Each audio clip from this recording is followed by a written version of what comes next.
만약 이게 사실로 확인된다면 한중 관계 그리고 미중 관계 동북아 질서 근본적인 의문을 던지게 되는 겁니다.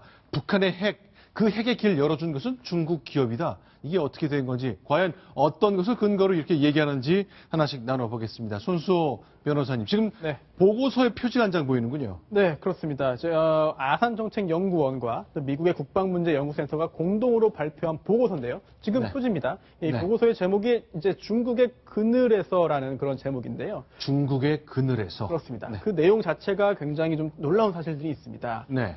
이제 물론 이제 북한과 교역하는 그런 그 중국 기업들이 제재를 받게 되는데 이제 북한 기업과 연결이 되어 있지만 실제로 교역도 하고 있지만 제재의 망에서 벗어나 있는 회사가 굉장히 많이 있다. 회사가 무려 248곳, 개인이 167명, 그리고 선박도 147척이 있다. 그래서 총 600개 가까운 것이 제재에 벗어나서 중국과 북한 사이에 교역망을 형성하고 있다라는 내용이 발표됐습니다. 자, 새롭게 발견된 것이 그렇습니다. 실제로 이 미국과 한국이 공동으로 제작한 이 보고서 전에 몰랐던 것들이 내용이 많이 담겨 있습니다. 이정원 편집위원께 좀 질문 드리겠습니다. 저희가 사례를 지도로 좀 보여드릴 건데요. 도대체 어떤 건지 그 내용 좀 정리해 주십시오. 네. 그 대표적인 걸 우선 말씀드릴게요. 아까 잠깐 지도가 나왔었는데 그 지도 다시 화면에 한번 나오게 할 수 있나요?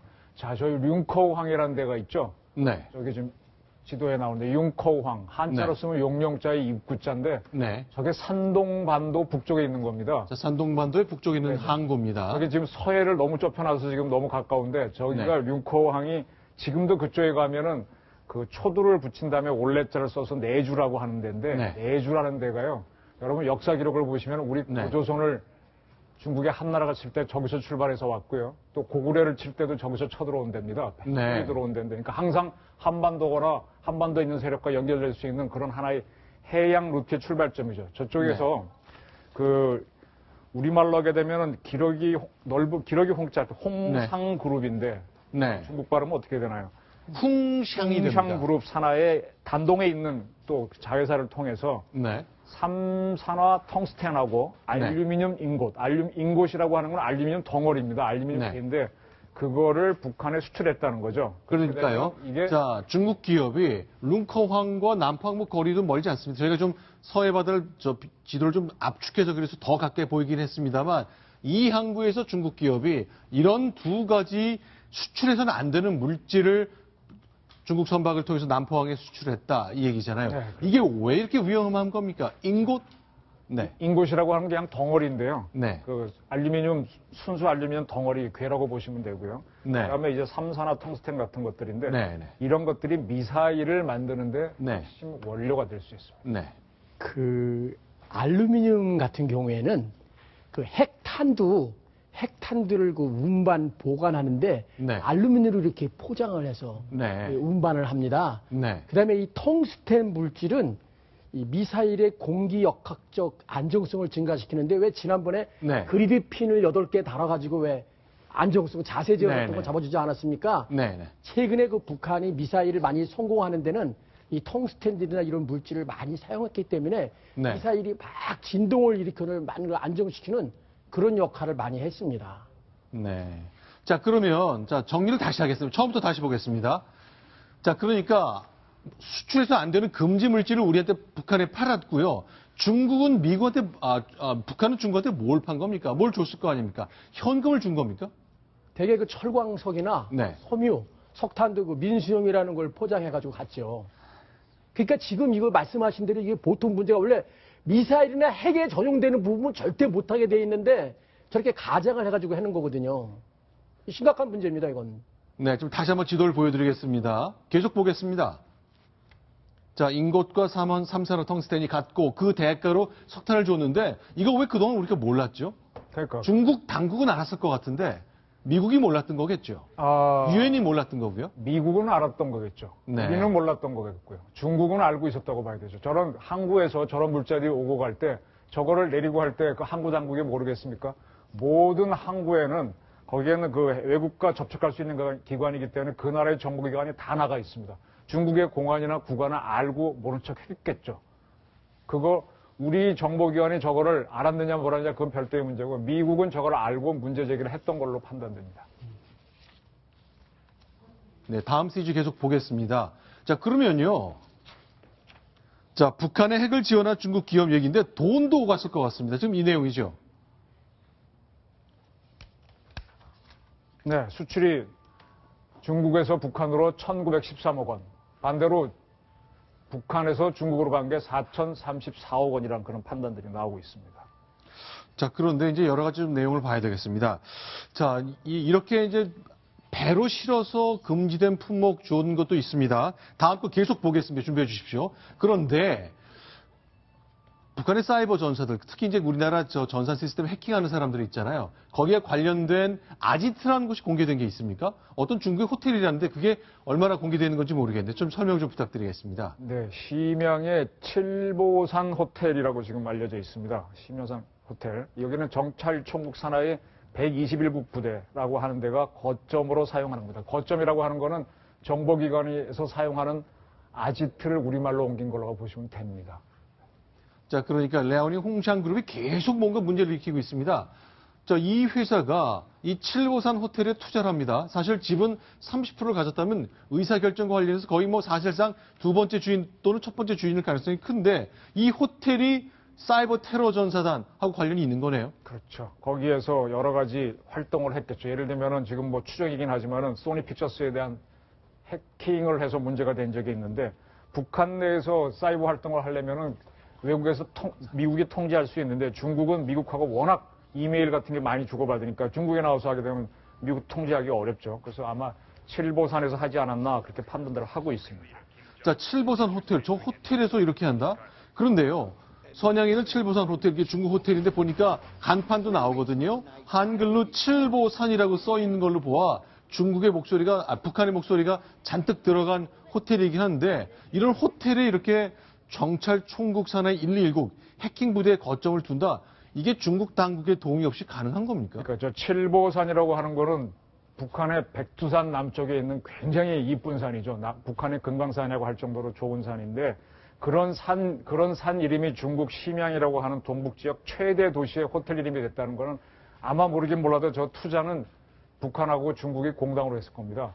그래서 그 파트너가 이 홍샹 그룹인지 모르겠는데 중국의 파트너가 네. 따라서 북한도 투자를 했기 때문에 아마 저기에서 저런 해킹 부대가 거점으로 있지 않았나 그렇게 보이네요. 자, 일단 이거 문제 제기를 분명히 해야 될 것 같습니다. 이제 아산 연구소가 미국과 같이 보고서까지 쓸 단계까지 왔으니까 뭐 사실로 봐야 될 것 같네요. 그렇습니다. 특히나 이제 그 이정훈 의원님 지적하신 대로 이미 미국은 이 사실을 알고 중국 당국에 이제 그 제재를 요청했다라는 보도가 어제 월스트리트 저널을 통해서 나왔는데요. 네. 실제로 미국이 이제 중국의 이제 그 라오닝 홍상그룹에 대한 수사를 요청했고 여기에 대해서 중국 당국이 조사에 착수했습니다. 네. 그래서 이 해당 그룹에 대해서 일부 자산을 동결하고 또한 또 굉장히 유명한 여성 기업인이죠. 마샤오홍이 이제 설립자이자 최고 경영자인데 이 인물에 대해서도 이 인물과 이제 그 친척, 측근에 대한 그 수사도 하고 있는데 문제는 중국 당국의 수사가 과연 정말 진심 어린 수사냐, 정말 하고 싶어서 하는 수사냐라는 점에 대해서는 약간의 의문이 있습니다. 왜냐하면 네. 범죄 혐의에 대해서도 심각한 경제적 범죄를 저질렀다.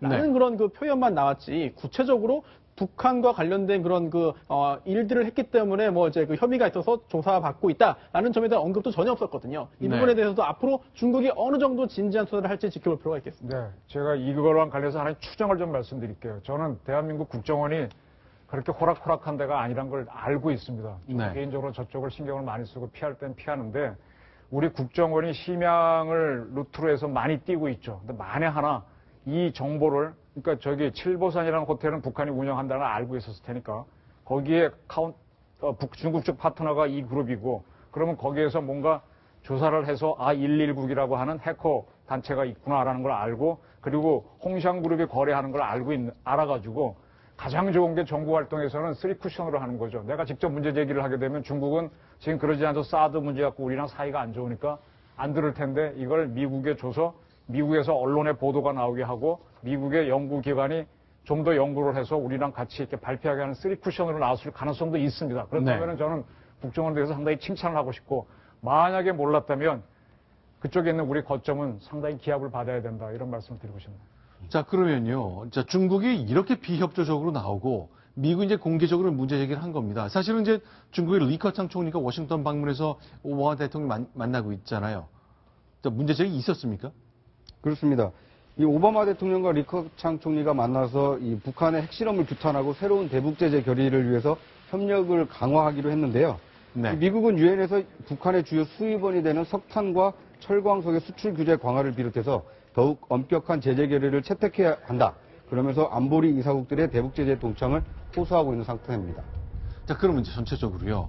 중국이 왜 저럴까? 우리가 그동안 중국에 가졌던 이 희망 같은 건 이제 헛된 것이라는 것이 하나둘씩 드러나고 있습니다만 20년 가까이 가졌던 거 아닙니까? 네, 그 다 깨져가는 거죠. 과거 네. 우리가 서울 올림픽 때 소련이 참가해가지고 우리가 소련을 얼마나 그 축구 시합할 때 소련을 응원하고 그랬었거든요. 미국과 소련이 경기할 때 우리가 한국 관중이 소련을 응원했죠. 세계 아주 화제가 됐었죠. 근데 그것이 한 10년 가다가 그 당시에 그 우리 국정원 요원이 모스크바에서 거주하면서 북한 사람을 이렇게 컨택할 때 러시아 네. 외교부 직원을 매수했다라고 문제가 돼서 우리 외교관을 추방했었죠. 그러니까 네. 화이트 요원을 추방했었죠. 거기에 대해서 YS 정부에서도 여기에 있던 소련 정보기관의 화이트 요원을 추방했었죠. 그러면서 이제 서로 너 이거밖에 안 되구나 상당히 쿨다운 됐고 지금은 아주 한러 관계가 쿨하게 운영되고 있고 그런 상태인데 지금 한중 관계는 경제가 워낙 좋다 보니까 우리 전체 무역고의 한 반 정도가 중국하고 하다 보니까 지금 굉장히 업이 돼서 우리가 하다못해 북한을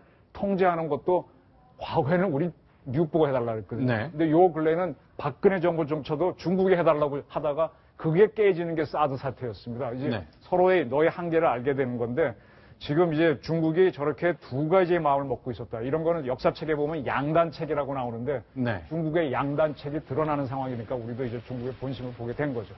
자, 그런데요. 이제 어저께죠. 김무성 전 대표 그리고 김정인 전 대표 이 두 사람을 동아일보 초청해서 그 대담을 가졌습니다. 두 사람이 만나면서 대화하는 가운데 저희가 이제 곧 소개해 드릴 텐데요. 김종인 전 대표가 중국과 관련된 생각을 이제 드러낸 것 같습니다. 분명하게 자신의 생각을 밝혔는데요. 자, 한번 들어보겠습니다. 이 재미있는 표현이 등장합니다. 중국이 왜 제대로 된 역할을 안 해주느냐.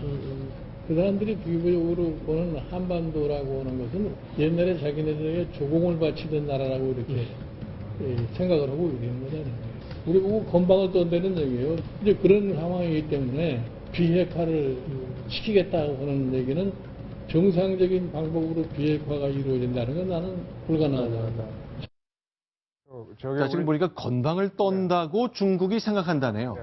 저 김종인 대표께서는 직접 경험하신 게 있습니다. 저랑 그 신동아에서 인터뷰를 할 때 하신 얘기 중에 하나가 저분께서 그 노무현 정부에서 국방정책을 추진할 때 노태우 정부에서. 예. 헷갈리네. 네. 그때 할 때 중국과의 수교 문제를 이제 뒤에서 좀 하셨는데 네. 그때 중국에서는 저분을 보자고 콜을 해서 불렀어요. 네. 우리 그때 외교안보 수석이 아니고 그때 갔더니 박일파라고 하는 그 외교 문제를 다룬 중국의 8대로 중에 하나죠. 등소평등 같은 거. 네. 그분이 한 얘기가 서둘지 마라. 지금 북경 하늘에 구름이 오고 번개가 친다 그래서 반드시 비가 오는 건 아니다. 지금 그때 올림픽 이후에 한중 관계가 매우 좋아져갖고 지금 한국은 당장 우리하고 수교할 것처럼 기대하는데 기다려라.